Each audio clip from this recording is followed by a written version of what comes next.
Olá, meu amigo, minha amiga, sejam bem-vindos a mais um estudo da Bíblia. Estamos utilizando este guia aqui, Isaías, Consolo para o Povo de Deus, para estudar o livro do profeta Isaías. E você é o nosso convidado.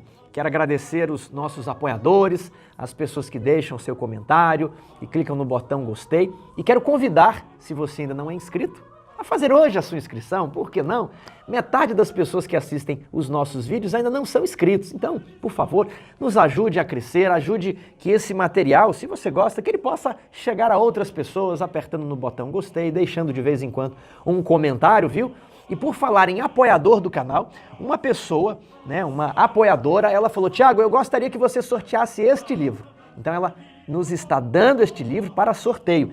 Isso aqui é lá da editora dos Pioneiros e o nome do livro é O Grande Movimento Adventista, do pastor J.N. Loughborough, foi um dos pioneiros da Igreja Adventista. Então, isso aqui é um livro, conta bastante coisa, um livro sensacional. Como é que você faz para ganhar? Deixe um comentário, eu quero ganhar um livro, feliz sábado, E nós vamos conversando e você também ajuda o canal, tudo bem? Deixe o seu comentário e na sexta-feira nós vamos fazer o sorteio. O material, o PowerPoint, eu estou deixando na descrição. Eu queria a vinheta, a abertura para passar no sábado. Nós também estamos fazendo um vídeo semanal com essa abertura para você baixar e passar na sua igreja, tudo bem? O importante agora é que nós vamos entrar na nossa lição 4, O Caminho Difícil. E vamos para a parte de domingo, profecia cumprida. Vamos ler Isaías 7,14, que é onde nós paramos na semana passada. A lição faz uma retrospectiva. Portanto, o Senhor mesmo vos dará um sinal. Eis que a virgem conceberá e dará à luz a um filho. E lhe chamará Emanuel. E o Emanuel, ele comerá manteiga e mel quando souber desprezar o mal e escolher o bem. Na verdade, antes que este menino saiba desprezar o mal e escolher o bem, será desamparada a terra, ante cujos 2 reis tu tremes de medo. Então a lição pergunta, na pergunta 1 de domingo, por que Isaías mencionou a manteiga e o mel que o menino comeria? Porque a terra seria desolada, a terra seria destruída. Está aqui o comentário, olha. As plantações e os campos de Judá seriam destruídos pelos assírios. Portanto, o povo, incluindo o Emanuel, a criança, quem quer que ele fosse, seria forçado a voltar à dieta dos nômades. Você sabe que os nômades são pessoas que armam as suas barracas aqui, consomem os recursos, depois eles mudam para cá e depois para cá, criam geralmente gado, eles não praticam agricultura, porque a agricultura demora, você tem que se fixar ali na região. Abraão era nômade, ele armava suas tendas em vários locais, enquanto havia pasto, recursos para os seus animais, para o seu gado. Mas depois que a cidade se estabelece, ela começa a praticar agricultura. Agora, a agricultura seria destruída e as pessoas teriam de sobreviver como? Comendo manteiga, uma espécie de coalhada, foi traduzida por manteiga, outras traduzem como coalhada. O importante é que era um laticínio, seria produzido pelo leite do gado, quer seja gado miúdo ou gado grande, boi, vaca.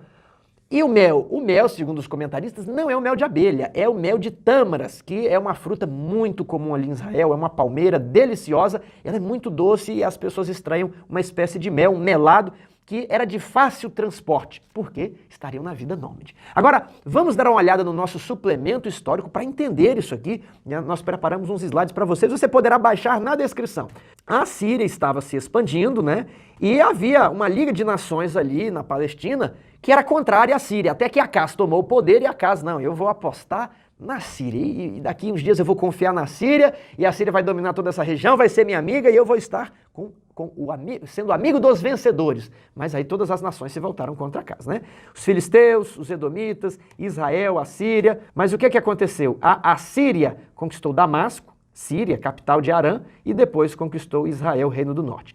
Nós havíamos olhado essa linha do tempo na semana passada e dito que a visão ocorreu aqui, 735 a.C. até 732 a.C.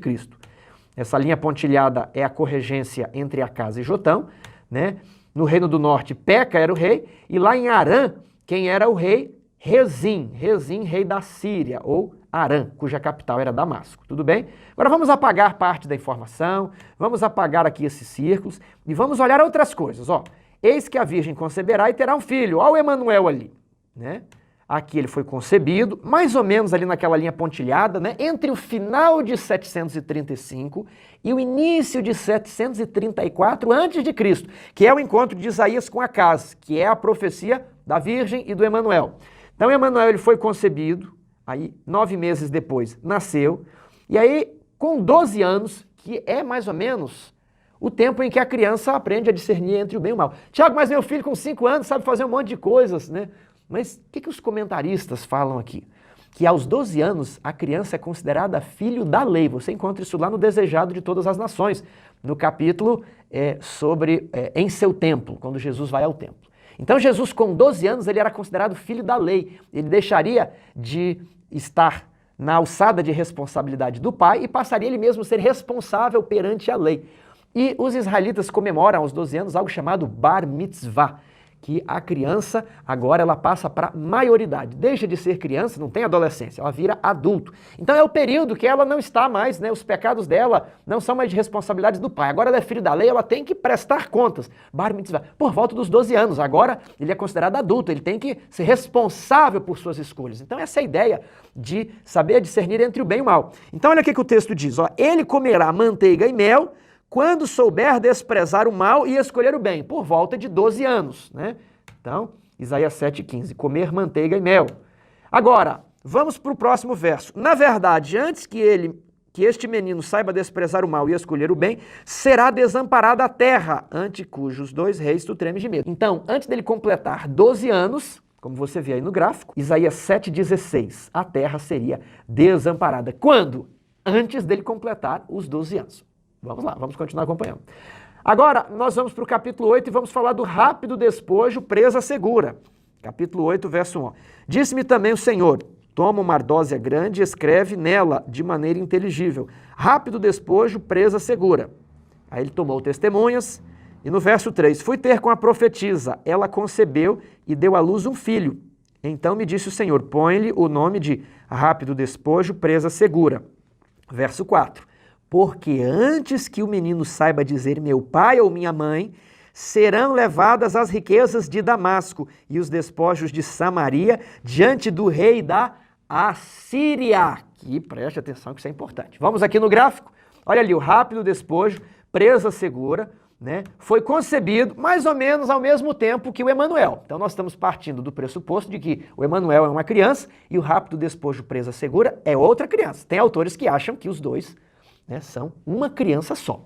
Mas ele foi concebido, 9 meses depois nasceu, e 1 ano depois começa a falar meu pai e minha mãe. Então é dito, olha, antes dele falar meu pai e minha mãe, serão levadas as riquezas de Damasco e os despojos de Samaria diante do rei da Assíria. Acompanha aqui no gráfico, mais ou menos, olha, vou traçar uma linha quando o menino completa 1 ano.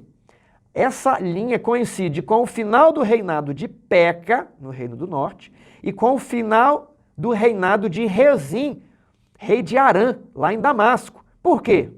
Invasão da Assíria, a queda de Damasco e Samaria também foi saqueada. Onde vemos isso aqui na Bíblia? Olha, textos importantes para o trimestre. 2 Reis, capítulo 15, verso 29. Está aqui, ó.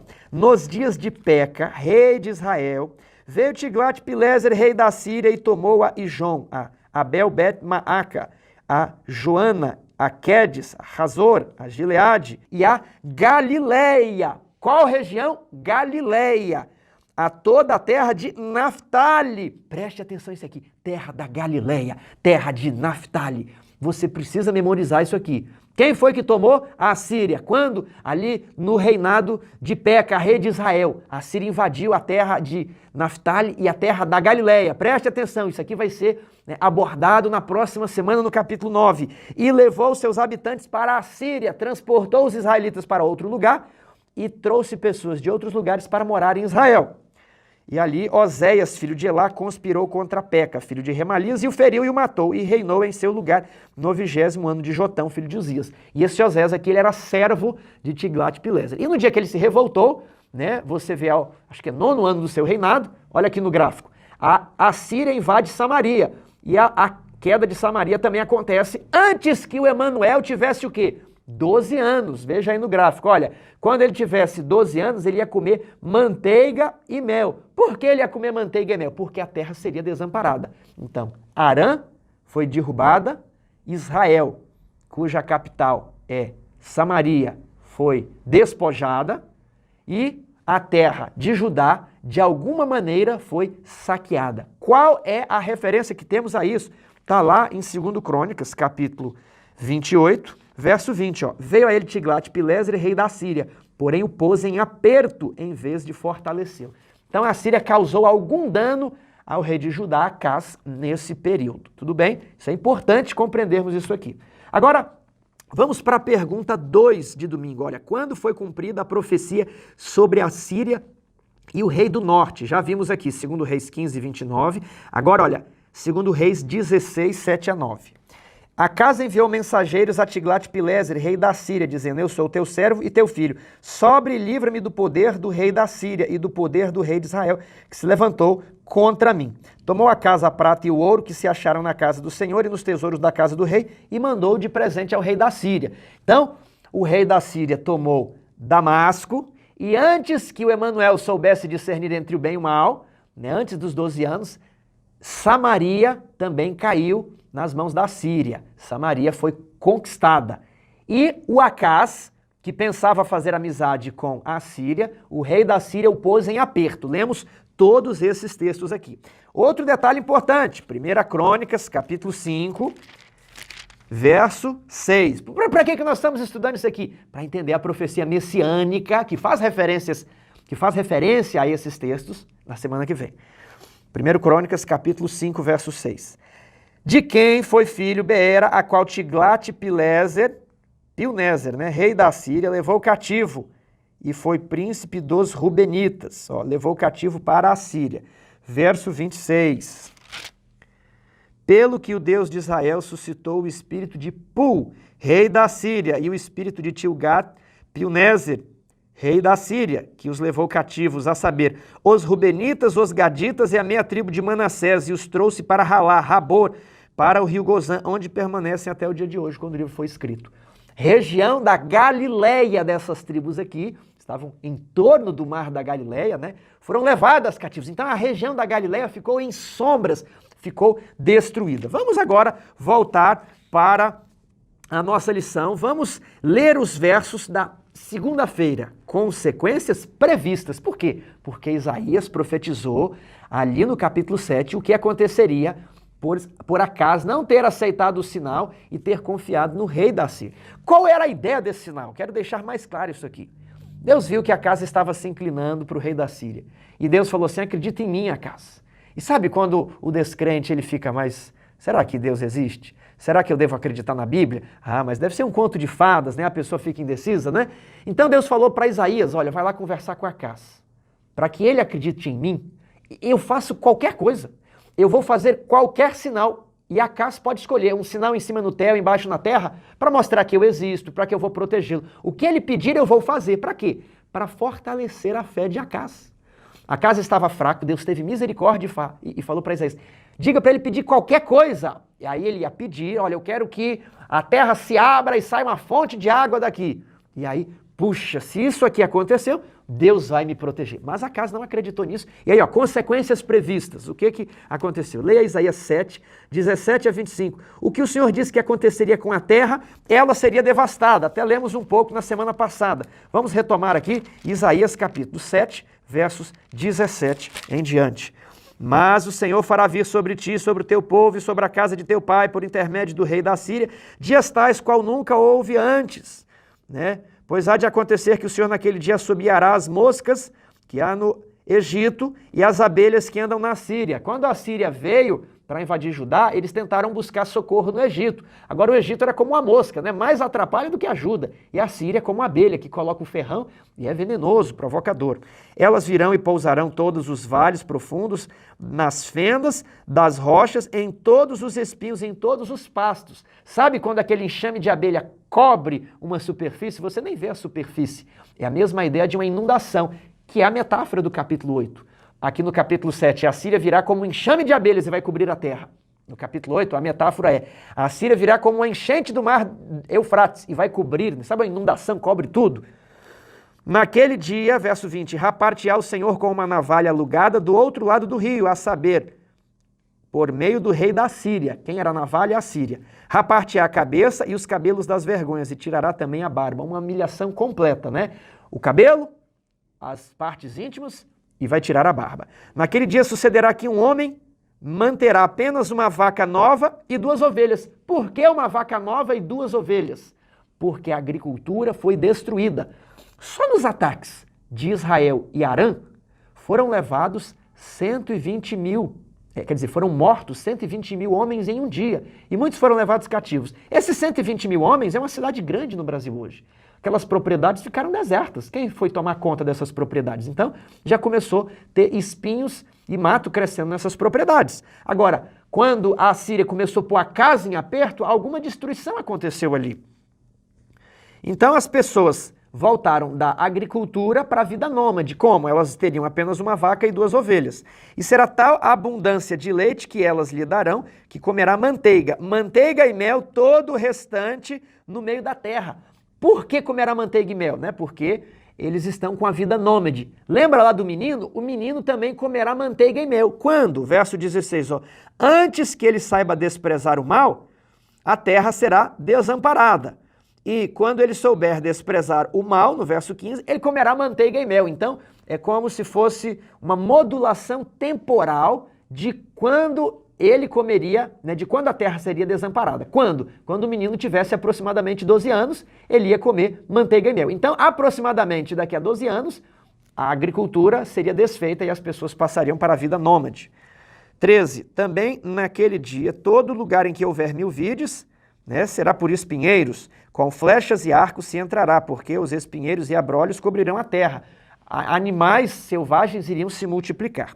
Quanto a todos os montes, olha essa expressão, vamos ver isso aqui daqui a pouco, que os homens costumam sachar, para ali não irás, por temeres os espinhos e abrolhos, serás para pasto de bois, para serem pisados por ovelhas. Eu quero agora dar um retrato de Jerusalém para você ter uma noção melhor dessa profecia. Confira comigo, olha, essa daqui é a geografia de Jerusalém. Olha os montes que está aqui no verso 25. Quanto a todos os montes, olha os montes aí em volta de Jerusalém. Essa era a Jerusalém na época dos Jebuseus, na época de Davi. Era essa a Jebus que Davi conquistou e mudou o nome dela para Jerusalém. Você vê aqui ela por um outro ângulo, E aí quando Salomão assumiu e conquistou e construiu o templo, ela ficou mais ou menos assim. Você vê ali que a cidade se expandiu para cima. Essa cidade, eu vou voltar aqui, essa cidade menor, ela é chamada de Cidade de Davi. Sião, preste atenção, Sião, Cidade de Davi. E ali, acima onde foi construído o templo, é o Monte Moriá. Agora, perceba em volta que tudo está com canteiros agrícolas, são terras agricultáveis. Ali do lado direito da imagem, você tem o Monte das Oliveiras. Então havia árvores de oliveiras do lado de cá. Nós vemos ali várias pinturas, quadradinhos verde, um pouco amarelo, indicando que há alguma cultura plantada ali.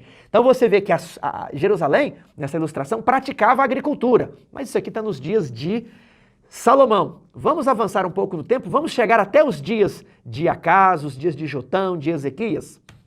Olha, essa é uma outra imagem da Jerusalém nos dias de Salomão.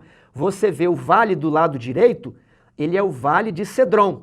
Esse Vale de Cedron, ele faz a divisa entre o Monte Sião, que é a cidade de Davi, abaixo, o Monte Moriá, que é onde fica a esplanada do templo, Aí vem o Vale do Cedron e, para o oriente, o Monte das Oliveiras. O Monte das Oliveiras. Então, um lugar muito conhecido, isso aqui a gente utiliza para outras histórias da Bíblia. E possivelmente nesse Vale de Cedron é que Isaías se encontrou com Acás, pelo que eu já vou mostrar para você agora. Aqui você tem uma imagem da Jerusalém atual e eu sobrepus ela com a Jerusalém da época de Salomão. Você consegue ver essa imagem comprida ali, a esplanada do templo, hoje dominada por muçulmanos, e ali na ilustração o templo de Salomão. E aqui é onde seria a cidade de Davi, essa linha pontilhada branca, tudo bem? Vamos para frente. Aqui nós temos novamente a Jerusalém dos dias de Salomão, e eu vou virar a imagem e você vai ver essa protuberância ali na parte de baixo da imagem, que é onde fica a fonte de Gihon, ou a fonte de Gion, como você vai ler aqui na Bíblia. A fonte de Gion, ela produzia água para ser utilizada em Jerusalém, só que ela ficava fora do muro. E por isso eles construíram aquela fortaleza para proteger a água. E você vê um caminho da porta à direita, onde as pessoas desciam por esse caminho, olha a visão aproximada, nessa porta da água, aí descia o caminho para buscar água na fonte de Giom, do lado de fora da cidade. Tiago, mas não tem uma coisa estranha, né? Porque do lado de fora da cidade fica vulnerável aos inimigos. É por isso que eles construíram aquela fortaleza. Porque ali de baixo existe um túnel que, em dias de guerra, as pessoas não iam sair da cidade. Elas iam passar dentro do túnel e desceriam para buscar água num caminho subterrâneo. Eu tive a oportunidade de descer esse túnel, né? Esse túnel tem muitos anos, né? Uns 2, 3, talvez 3.500 anos, você desce e chega ali na fonte de Giom sem ter de sair da cidade. Mas os soldados ficavam vigiando ali. E a água que saía de Giom, ela acumulava num manancial que você vê no lado esquerdo da imagem, que seria as águas de Siloé. Então esse é o caminho entre o Monte das Oliveiras e Jerusalém, é o Vale de Cedron. Ali corria a água de Giom e se acumulava lá embaixo no Vale de Siloé. Esse possivelmente é o lugar do encontro entre Isaías e a casa, o campo do lavandeiro, porque a casa estava ali vistoriando se estava tudo certo, a água, né? Como é que eles iam fazer os suprimentos na época de guerra, e ali Isaías encontra com a casa ali. Tiago, por quê? Porque no capítulo 8 é dito que fala das águas de Siloé. Aqui no capítulo 7 há uma outra referência também, né, sobre o caminho do lavandeiro, onde que Isaías encontrou Acás. Então, a cidade cresceu um pouco mais nos dias de Uzias, nos dias de Jotão, nos dias de Acás, como sugere a ilustração. Vejamos novamente a cidade por esse ângulo, na época de Salomão. Agora olha só como é que ela cresceu, né? Ela cresceu para o lado esquerdo da imagem. E aquele manancial de águas que se acumulava ali, ele foi cercado, tá vendo que agora existem muros. E aquilo ali é o tanque de Siloé, né? Então, escorre lá de cima, do meio da cidade de Davi, na fonte de Giom, e escorria pelo lado de fora da cidade até o tanque de Siloé. Nos dias de Acás, isso estava murado, né? Quem foi que murou? Aí é difícil, foi Jotão, foi Acás, foi Ezequias, mas esse manancial de alguma forma estava protegido porque a cidade cresceu e eles ampliaram ali os muros de Jerusalém. Veja por esse outro ângulo, você tem os mananciais ali, o tanque de Siloé e um caminho que depois ficou conhecido como a Rota dos Peregrinos, que subia até o Monte Moriá, até o templo. E aqui o Vale de Cedron e ao lado direito o Monte das Oliveiras, um local importantíssimo. Então, esse local de agricultura ali em volta, ele foi destruído. E as pessoas tiveram que viver apenas de laticínios e mel. Agora, vamos ler no capítulo 8, verso 1. Disse-me também o Senhor, toma uma ardósia grande e escreve nela de maneira inteligível. Rápido despojo, presa segura. Tomei comigo testemunhas e pegou aquela pedra e escreveu de maneira bem grande, né? Fosse de fácil leitura. Verso 3. Fui ter com a profetisa, ela concebeu e deu à luz a um filho. Então me disse o Senhor, põe-lhe o nome de rápido despojo, presa segura. Porque antes que o menino saiba dizer meu pai ou minha mãe, serão levadas as riquezas de Damasco e os despojos de Samaria diante do rei da Assíria. Então, se o menino é o mesmo que o Emanuel ou se é diferente, parece que ele é concebido imediatamente após o contato de Isaías com Acás. Só que ao passo que o Emanuel, antes dele discernir o bem e o mal, que seria entre os 12 anos, a terra seria desamparada, aqui é dito que antes de o menino falar meu pai e minha mãe, o que aconteceria? Serão levadas as riquezas de Damasco e os despojos de Samaria diante do rei da Assíria. Vamos ver aqui no gráfico? Novamente, ó, o Emanuel foi concebido, nasceu, completou 12 anos, comia manteiga e mel, mas antes disso a terra seria desamparada. O fim do Emanuel coincide ali com a queda de Samaria, um pouco depois da queda de Samaria. Agora, olha, o rápido despojo, ele foi concebido na mesma época, ele nasceu quando ele completou 1 ano, que ele poderia dizer meu pai e minha mãe. Antes disso, a capital de Arã, Síria, Damasco e a Samaria do rei do norte também seria despojada. Vamos avançar então na pergunta 4. Um detalhe na pergunta 4 é que quando a Assíria venceu os arameus e os israelitas, Acás foi lá se encontrar com Tiglat. E ele viu um altar e mandou fazer cópia desse altar. Olha, os reis da Síria, né, eles são vencedores. Então eu quero adorar esses deuses. E ele manda fazer um altar, retirar o altar de bronze que havia na casa de Deus e colocar esse altar dos reis da Síria. Mas em vez de ajudar, o que o rei da Síria fez? Colocou a casa em aperto. Vamos para a parte de terça-feira. Já vimos aqui os primeiros versos, já vimos aqui sobre os 2 meninos, já recapitulamos os slides. Vamos ler o verso 5. Falou-me ainda o Senhor, dizendo: em vista deste povo ter desprezado as águas de Siloé, que correm brandamente, e se estar derretendo de medo diante de Rezim e do filho de Remalias, então Acaz e os demais líderes estavam com medo de Arã e do rei do norte. Eis que o Senhor fará vir sobre eles as águas do Eufrates, fortes e impetuosas, isto é, o rei da Assíria, com toda a sua glória, águas que encherão o leito dos rios e transbordarão por todas as ribanceiras. Vamos entender isso aqui. As águas de Siloé são aquelas que correm da fonte de Giom, onde as mulheres pegavam água. Ali tem a fonte de Giom. Eu tive a oportunidade de ver com os meus olhos a água saindo da pedra ali. E ela escorria pelo lado de fora da cidade, se acumulava ali embaixo, aquilo foi murado, o tanque de Siloé. Então era uma água calma, né, que nasce na cidade de Deus, a cidade de Davi. E eles não quiseram aquilo ali, eles quiseram, né, o diferente, vamos buscar lá nos outros, nós queremos, né, ser como as outras nações, aquela velha história. E aí Deus falou, então eu vou mandar para vocês as águas do Eufrates. Vocês não estão satisfeitas com as que vocês têm? E o Eufrates passava na terra de quem? Da Assíria. Então o Eufrates é uma menção à Síria, que no capítulo 7 é comparada com uma colmeia de abelhas, um enxame de abelhas que cobre toda a terra. E agora é uma água revoltosa, uma água de enchente, a água daqueles dias que chove em São Paulo, no Rio de Janeiro, e que levam carros, que levam motos, derrubam árvores, né? Aquela água iria cobrir a terra e transbordar por todas as suas ribanceiras. Penetrarão em Judá, inundando-o e passando por ele, chegando até o pescoço. Imagina você estar numa inundação e a água vem até o pescoço, você pensa o quê? Que vai morrer. As alas estendidas do seu exército cobrirão a largura da tua terra, ó Emanuel. E agora vamos tentar montar esse quebra-cabeça. Quando foi que a Síria inundou, quando foi que as águas do Eufrates inundaram, figuradamente falando, o reino de Judá até o pescoço? Foi nos dias do filho de Acaz, Ezequias, quando Senaqueribe e Rabsaqué, eles sitiaram Jerusalém e destruíram 46 cidades fortificadas do reino de Judá. Eles devastaram o reino do sul. Só ficou Jerusalém. Ezequias, Isaías ali dentro, com os demais nobres, oficiais do exército, presos dentro de Jerusalém. Poderiam fazer o quê?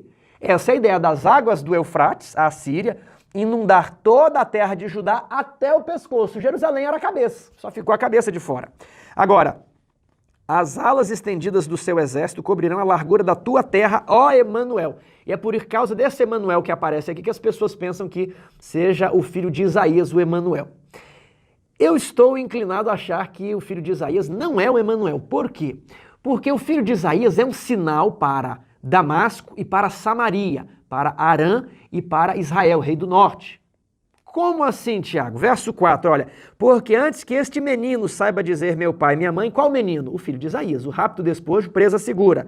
Serão levadas as riquezas de Damasco e os despojos de Samaria diante do rei da Síria. Então, você tem ali no gráfico, o menino foi concebido, ele nasceu e antes que ele falasse meu pai e minha mãe, coincide ali com a data que Damasco é invadida pela Síria e Samaria é despojada. Então esse menino, filho de Isaías, ele era um sinal para a Síria. Ao passo que o Emanuel, ele é um sinal para a casa de Davi, okay? Para a casa e para a sua família, para os seus descendentes. E a terra de Judá é a terra de Emanuel. O rápido despojo presa segura queria dizer que, rapidamente, Samaria e Damasco seriam despojadas. Rápido despojo, presa segura. Eles seriam uma presa muito bem segura nas mãos da Assíria. Mas o Emanuel significa Deus está conosco. E se Deus está conosco, vocês não podem fazer nada. E aí é a conexão do verso 10, do verso 9. Enfurecei-vos, ó povos, e sereis despedaçados. Dai ouvidos a todos os que sois de países longínquos. Cingi-vos e sereis despedaçados. Cingi-vos novamente e sereis despedaçados. Isso aqui se dirige a quem? Quem são esses povos? Nações estrangeiras que viriam contra Judá. O que é se cingir? Colocar a couraça, o cinto, a armadura, o escudo, a espada na bainha, é se preparar para a guerra. Então é a roupa de guerra. Você se cinge para tentar invadir o reino de Judá. Cingei-vos e serão destruídos. E eles tentam novamente invadir o reino de Judá. A água transborda até o pescoço. Nós vamos conseguir matar o reino de Judá afogado, mas serão destruídos. Cingei-vos, preparai-vos para a guerra. Verso 10, forjai projetos e eles serão frustrados. Dai ordens e elas não serão cumpridas. Porque Deus é conosco. Essa terra aqui, meu amigo, é a terra de Emanuel, Deus está conosco. Essa é a cidade de Davi, essa é a cidade de Deus, essa é a cidade, esse é o reino que será dado ao filho de Davi, a raiz de Jessé, ao Messias, que é a criança que é mais descrita claramente no capítulo 9, mas ela está aqui também nos próximos versos, preste atenção. Verso 11, porque assim o Senhor me disse, tendo forte a mão sobre mim, me advertiu que não andasse pelo caminho deste povo, dizendo. E aqui, eu já passo aqui a transição. Nós vamos sair de terça, né, que os povos tentariam ali inundar Judá, mas eles seriam destruídos, os esforços deles não prevaleceriam. E agora nós vamos para quarta-feira. Nada a temer quando tememos a Deus. Verso 11. Porque assim o Senhor me disse, tendo forte a mão sobre mim, me advertiu que não andasse pelo caminho deste povo, dizendo. Não chameis conjuração a tudo quanto este povo chama conjuração. Não temais o que ele teme, nem tomeis isso por temível. Se você tiver com dificuldade, você pode pegar a Bíblia NVI, Nova Versão Internacional, porque ela vai deixar esses textos mais fáceis, mais compreensíveis. Algumas versões dizem assim, não chameis de conspiração tudo que este povo chama de conspiração. Lembre que quando Acaz ele fez uma política pró-Assíria, todas as nações ao redor se uniram contra Judá, ou uma conspiração, né? Uma liga, uma conspirata contra o reino de Judá. Aí o pessoal dizia assim, olha, uma conspiração, eles vão nos pegar, eles vão nos destruir, estão todos contra nós, né? Existe aí um acordo, né? Não chame conspiração tudo que este povo chama conspiração. Deus colocou a mão e falou, Isaías, você não vai andar no caminho desse povo. Esse povo, ele tem um ritualismo, ele tem a aparência de que serve a Deus, mas é um ritualismo podre. Ele está todo coberto de chagas. É o capítulo 1 de Isaías, a lição 1. Esse povo, ele não aceitou o sinal que Deus queria dar para eles. O rei ungido do Senhor não aceitou o sinal. E a liderança está toda corrompida nesse ritualismo podre.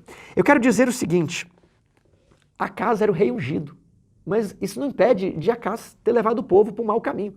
Os líderes, eles faziam parte da igreja judaica, era a igreja de Deus, mas estavam para o mau caminho. E Deus proibiu Isaías de ir com o ungido do Senhor e com o povo do Senhor ali. Nem sempre o ser ungido do Senhor e o povo do Senhor quer dizer que a pessoa está com Deus. Ele foi ungido por Deus, mas ele pode se afastar. Então você tem que estar com Deus, com a palavra, com o testemunho, com a Bíblia. Não vai pelo caminho desse povo, não vai pelas ideias deles. Eles estão chamando conspiração, conspiração. E agora eu quero aplicar o texto para os dias de hoje. Nessas épocas aí de pandemia, invasão ao Capitólio dos Estados Unidos, vacina. Muitas pessoas estão com vídeos nas redes sociais e nos grupos. Olha, tem uma conspiração, a conspiração da vacina, a conspiração disso, a conspiração do vírus, a conspiração do Capitólio, a conspiração, e nomearam, e conspiração, e você não pode confiar em mais nada. Amigo, eu quero falar para você, não chame de conspiração o que todo mundo está chamando de conspiração. Não tema isso, você não sabe que o mal vai vir. A Bíblia não disse que sobrevirá dias tais como nunca houve desde que homem sobre a terra. Deus disse isso. Mas o que Deus disse? O Senhor é contigo. Emanuel, os justos não perecerão, cairão 10.000 ao teu lado e 10.000 à tua direita. Todavia tu não serás atingido. Quando o rei do norte ali, naqueles últimos versos de Daniel 11, é outro rei do norte ali, o rei do norte Daniel 11, né? Diz que quando a coisa estiver preparada para a destruição do povo de Deus, Miguel se levantará. Miguel, o grande príncipe. E é engraçado que o Miguel, Emanuel, as referências aparecem todas aqui, ele se levantará para defender o povo de Deus. Então, não fique preocupado. Vai vir coisas ruins? Vai vir. Vão utilizar isso e aquilo para perseguir o povo de Deus? Vão. Aí você vai gastar energia com isso. Não tema o que esse povo teme. As pessoas do mundo estão assustadas. Confie em Deus. Faça a sua parte, né? Cuide-se, pratique a reforma de saúde, adote as recomendações ali de saúde, mas confie em Deus. Tudo bem? Eu quero... Vamos aqui, ó. Em sua opinião, o que significa temer a Deus? Pergunta 7. Especialmente à luz do mandamento de amarmos ao Senhor. Temer a Deus é ter um profundo respeito por Deus. O salmista diz que nós podemos temer a Deus, nos inclinarmos perante Ele em profunda reverência, mas com o coração cheio de alegria, de regozijo. Então você teme a Deus com alegria, com regozijo. E eu gosto aqui da ilustração do pescador artesanal. O pescador artesanal, ele vai todos os dias no mar. Ele retira o seu sustento do oceano. Mas ele sabe quem é ele e quem é o oceano. Ele sabe que se ele não respeitar o oceano pode levantar uma onda e engolir ele e o barquinho dele. Então ele não brinca com o oceano. Ele sabe quem é o oceano. Agora, vamos aqui para a pergunta 8. A ideia de que devemos temer a Deus não contradiz 1 João 4,18. Não existe medo antes. No amor não existe medo antes. O perfeito amor lança fora o medo. Ora, o medo produz tormento. Logo, aquele que teme não é aperfeiçoado no amor. Tiago, eu não entendi isso. É para temer a Deus. Mas aqui João fala que não é para temer a Deus. E aí, é para temer ou não é para temer? É para temer ou não é para temer? Veja só, existem duas acepções aqui. Existe o temer, que você produz respeito e alegria, reverência. E existe o temer que gera insegurança, que gera falta de confiança, que você foge de Deus. Lembre do pescador artesanal. Ele vai lá no oceano, ele teme, ele tem respeito pelo que o oceano pode fazer. Ele sabe o poder das águas do mar. Então ele não brinca com as águas do mar. Mas ele também não foge delas. Ele não tem desconfiança, ele só conhece. Ele conhece e se alegra, porque dali ele tira o seu sustento. Então Adão teve medo. Olha, por que você se escondeu, Adão? Olha, eu vi que estava nu, tive medo e me escondi. Por quê? Medo porque a culpa recai sobre a sua cabeça. Você sabe que transgrediu a lei de Deus e o pecado gera medo, o pecado te afasta e faz você fugir de Deus. Isaías 59, verso 2. O pecado nos afasta de Deus. É o pecado que nos afasta de Deus. Então, para Isaías se achegar a Deus, os lábios dele foram purificados. Peça perdão, Jesus pode purificar os seus pecados. Mas agora você precisa temer a Deus. Essa é a mensagem que nós pregamos. Temer a Deus e dar-lhe glória, porque é chegada a hora do seu juízo. E hoje em dia, se existe um mal nessa geração, é que as pessoas não temem a Deus. Deus é o chapa, é o brother, é o Deus das gírias, é o Deus da malandragem. Ah, estou apaixonado por Jesus. E nós convivemos com todas essas imundícies do período de Laodiceia. Agora, Laodiceia não vai para o céu. Só o remanescente de Laodiceia que vai salvar. Então a mensagem, ela é muito digamos, muito enfática justamente por causa do período. É um contraste. Quando as pessoas não temem a Deus, né? É o Deus da gíria, é o Deus, né, da esquina, é o Deus dos bares, é o Deus que está aí, né? O Jesus amor, o Jesus hippie. Esse, né, Deus que é pregado, vem uma mensagem justamente para essa época. Temei a Deus e dá-lhe glória. Quero ler com você Eclesiastes, capítulo 5, verso 2.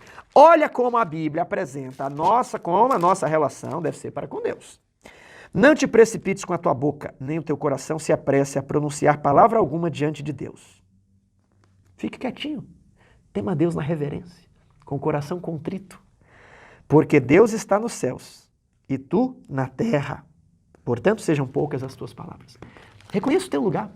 Você não está falando com qualquer. Você não está falando com igual. Ah, mas Deus não é amor, etc. Mas a Bíblia fala, olha, Deus está nos céus e você na terra. Sejam poucas as tuas palavras. Você está falando com o soberano, o Criador do universo. Ajoelhe-se, proste-se diante do escabelo dos seus pés.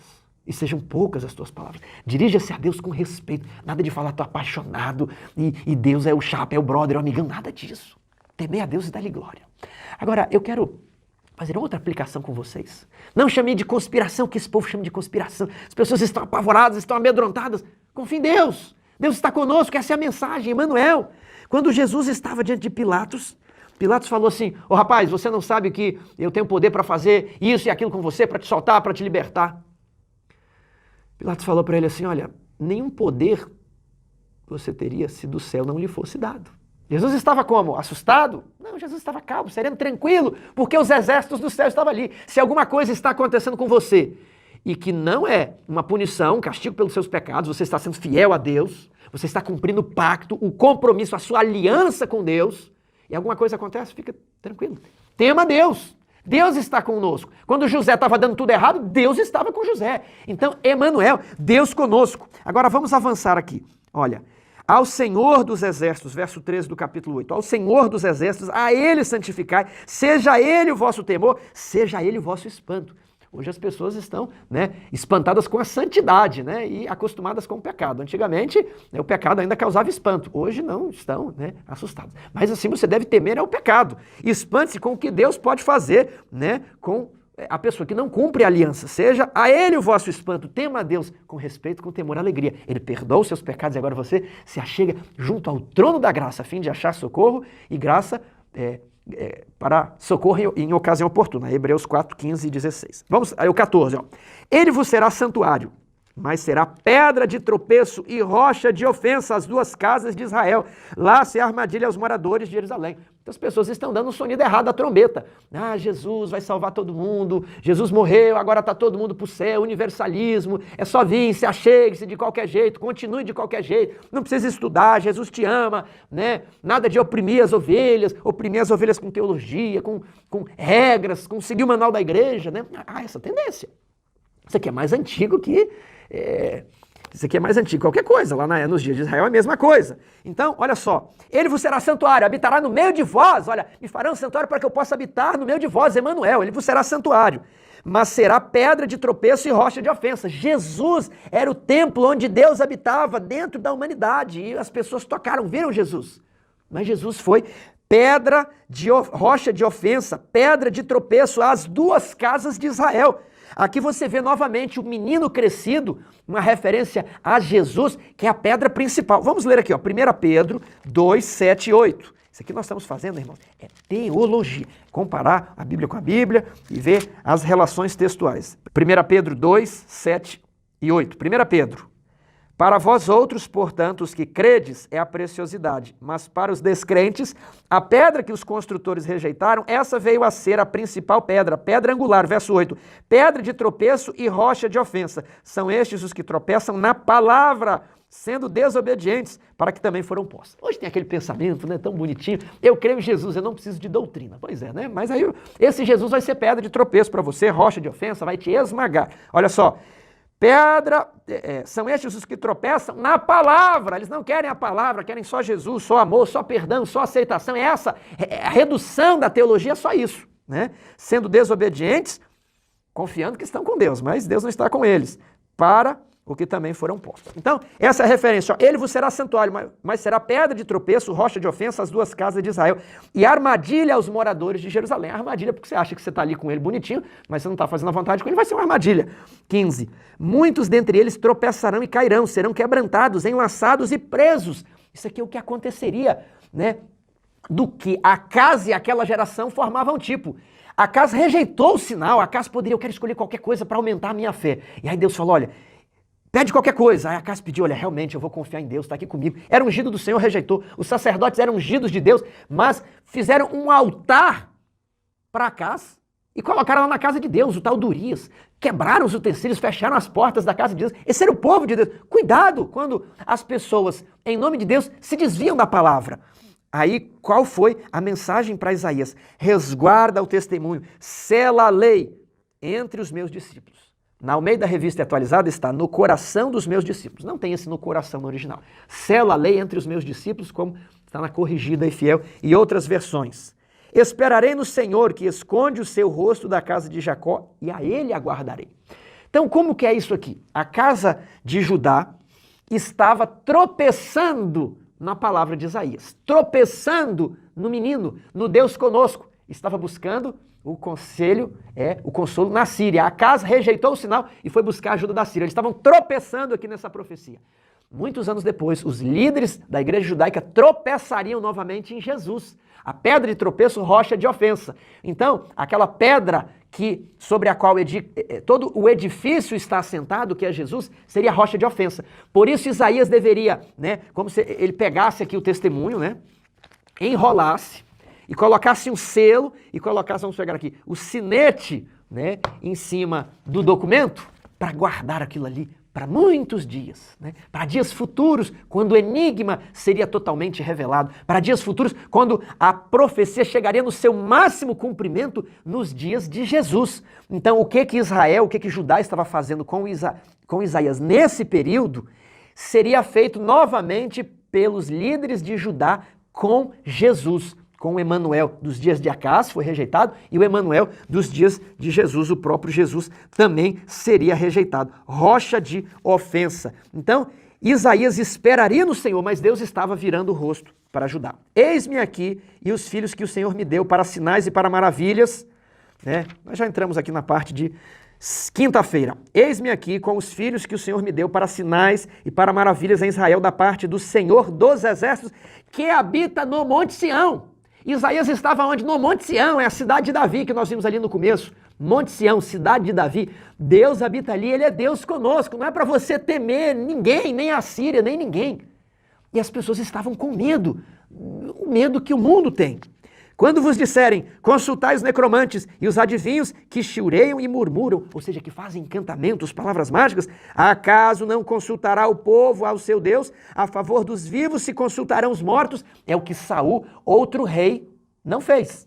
Ele, em vez de consultar a Deus e se humilhar, ele foi consultar os mortos. Era o que Acaz estava fazendo, adorando outros deuses e não a Deus. Então, a favor dos vivos, você vai consultar os mortos, as imagens de escultura. A lei e ao testemunho, se eles não falarem desta maneira, jamais verão a alva. Então aqui retoma o verso 16, resguarda o testemunho, sela a lei entre os meus discípulos. O testemunho é o oráculo de Isaías, essa profecia do capítulo 7 e 8, que deveria ser guardada, colocada um selo para dizer que tem autenticidade, é uma revelação vinda de Deus, essa é uma palavra preciosa. E eu vou guardar isso aqui para vocês verem que isso que eu falei vai se cumprir. Mas o povo estava consultando os costumes das outras pessoas. Isaías fala, a lei é o testemunho, quem não consultar isso aqui jamais verá a alva. E nos dias de hoje, queridos amigos, e eu passo aqui para o nosso encerramento, na parte de sexta-feira está escrito aqui, como o espiritismo aparece em filmes, livros, TV e cultura popular. Como advertir as pessoas dos perigos daquilo que para tantos parece uma diversão inofensiva. Os olhos delas estão cegos. Essa é a mensagem.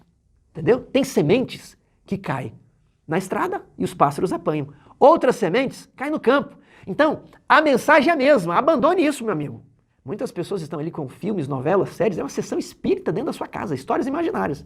Aí quantas pessoas pregam contra isso? Mas uma semente caiu na estrada, outra caiu na terra e frutificou. Então o problema não é a mensagem, o problema não está na semente. Aí os discípulos perguntaram, Senhor, por que falas por parábolas? E aí Jesus falou, para que eles vejam e não compreendam, e se convertam e sejam salvos. Mas os discípulos vinham e entendiam. Então, aí Jesus explica a parábola do semeador. É esse texto aqui. Muitas pessoas não querem ver. Você pode falar, não é aquela questão, como advertir? Olha, da maneira que nós temos advertindo, pela palavra escrita, pela pregação. Mas as pessoas não querem. Elas querem consultar os feiticeiros, elas querem consultar a sabedoria popular. Muitas pessoas estão com um problema no casamento, querem consultar um psicólogo, que não tem princípios, segundo a filosofia do mundo. E às vezes é até psicólogo cristão, mas que não tem um tratamento com princípios bíblicos. Tudo bem? Ele está trocando as águas de Siloé pelas águas do Eufrates. Vai te trazer problema, vai inundar a sua casa. As pessoas estão ali, será que eu guardo sábado? O que eu vou fazer com o sustento da minha casa? Olha, o livro de Isaías, ele é muito atual. As pessoas não acreditam no testemunho, no que está escrito, Então, Isaías, ele guarda a lei. A lei é referência às instruções, à aliança, junto com o testemunho, que era a profecia, que é a parte dos profetas. Porque as pessoas não consultariam a lei. E fala assim, a lei é o testemunho. Se eles não falarem dessa maneira, jamais verão a alva. Outro ponto, os dízimos. Mas eu vou dar 5%, não vou dar 10%. Eu vou dar dízimo de vez em quando. E acha que tem sabedoria, porque os financistas dizem que dá dinheiro para a igreja e isso não funciona. Agora, estilo de vida, eu vou falar mais uma coisa para vocês, irmãos. Será que esse negócio de você cegar os olhos deles não é para muitos adventistas em relação ao café? Para você que não sabe, nós adventistas temos instrução expressa para não usar café. Na ficha batismal que você preenche antes de se batizar, está lá, não beber café. O aviso está dado, café, o chá, algumas coisas. E a pessoa continua bebendo. Meu amigo, o apelo é para você abandonar essas coisas. É para você não ser como Acaz. Mas na igreja um monte de gente está fazendo. Na igreja de Isaías também um monte de gente estava fazendo. Deu o quê? Foram destruídos. Teve gente que foi empalada. Nós vamos ver mais para frente. Saúde. As pessoas rejeitam, ficam resistentes à mensagem de saúde, à mensagem de adoração, à mensagem de música. Estão buscando nas mega churches, em outras igrejas, os modos como nós vamos fazer evangelismo e como nós vamos fazer o negócio ferver, agora vai funcionar. É o mesmo que Acaz fez buscando a sua segurança ali na Síria. Eu sou o teu servo, agora vai dar certo, agora nós vamos fazer o evangelismo, agora vai batizar. Vai dar errado, meu amigo. Eu estou falando aqui, ó, a lei e ao testemunho. Se eu e você não falarmos a lei e o testemunho, nós jamais veremos a alma. Você que conhece o que deve ser feito, vai ficar a vida inteira procurando por algo sem jamais encontrar. É o que diz aqui nos próximos versos. Passarão pela terra duramente oprimidos e famintos. E será que quando tiverem fome, enfurecendo-se, amaldiçoarão o seu rei e ao seu Deus, olhando para cima? Ele ficou na igreja, vivendo a vida de Acaz, né? Tá na igreja, mas não confia em Deus. Mas tá na igreja, mas não confia em Deus. E aí depois ele amaldiçoa a igreja, ele sai da igreja, ele abandona Deus. Olharão para a terra e eis angústia, escuridão e sombras e ansiedade serão lançados para densas trevas. Eles amaldiçoam a terra, amaldiçoam a Deus. Deus nunca me abençoou, Deus nunca me ajudou. A igreja não fez nada por mim, cadê as bênçãos? Mas cadê o seu compromisso de aliança com Deus? Meu querido amigo, muitas pessoas vão passar a vida ansiando pelo que nem sabem o que, procurando por algo que jamais poderão encontrar, porque estão querendo beber água do rio Eufrates, desprezando as águas da fonte de Gion, desprezando as águas mansas de Siló. Meu querido amigo, você sabe o que tem que fazer e não faz? Você vai receber a punição de Acaz, a punição do povo de Isaías, do ritualismo podre. Então, eu quero convidar você para um arrependimento. Se você sabe que devia fazer certas coisas, então faça. É essa a ideia aqui. Emmanuel vai estar com você, mas você tem que dar passos, você tem que largar certas coisas, porque isso demonstra que você não está confiando nas instruções da Bíblia, você não está confiando no testemunho, aqueles testemunhos que estavam aqui empilhados no trimestre passado, a lei e aos testemunhos. Se eles não falarem assim, jamais verão alvo. Eu vou ler o verso de novo. Passarão pela terra ou passarão pela vida duramente oprimidos. Eu dou meu testemunho pessoal. Eu nasci num bom lar, mas eu colhi muitas maldições. Vivi muitos anos duramente oprimido. Foi tão somente quando eu me humilhei perante Deus que eu busquei os testemunhos para a igreja e procurei conformar a minha vida a tudo que eu lesse ali. Minha vida mudou e eu fui abençoado. Eu tive conhecimento bíblico. Então quero dizer, irmãos, por que não tomar posse disso? Eu estou dando advertência aqui no sentido de que nós possamos ter os nossos olhos abertos, nós possamos renovar a nossa aliança com Deus, nós possamos encontrar em Jesus um santuário e não uma pedra de ofensa, não uma rocha de escândalo. Que tal hoje você fazer uma lista das coisas que você quer abandonar nesse ano e você der um passo após o outro? Deus estará com você. Deus esteve com José. Deus mudou a sorte de José no momento e Ele mudará a sua sorte também se você fizer uma aliança com Ele. Que Deus te abençoe.